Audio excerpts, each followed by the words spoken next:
Maggi வந்து எப்படி bachelors வந்து சமைக்கிறாங்க. மேகியை வந்து நார்மலாக வீட்டில் வந்து ஜஸ்ட் மேகியாக போட்டு எடுப்பாங்க. நாங்கள் அதில் முட்டை போட்டு நிறைய சாஸ்லாம் ஊற்றி எசன்ஸ் போட்டு அதை வந்து எப்படி கொண்டு வரோம் அவுட்புட்டுன்றதை இப்போ நீங்கள் பார்க்க போறீங்க. இப்போ பாருங்க ஒரு 10 நிமிஷம் ஆகும். ஆனால்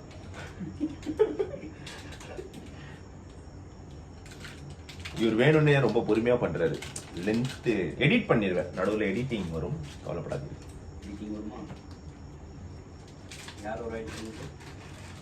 ஜோக், இந்த ஜோக் வேற போடுறாரு. மேகி நல்லா வரும்னு நினைக்கிறேன், ஜோக்கும் போடுறாரு அவரு. ஒரே ஸ்வெட்டிங்கா இருக்கு. இங்க ஏசி இல்ல கிச்சன்ல, லைட்டிங் ரொம்ப கம்மியா இருக்கு.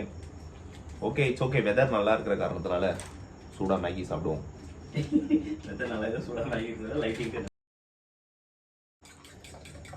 ஹாய், திரும்ப வந்துட்டோம். என்ன சொல்றேன்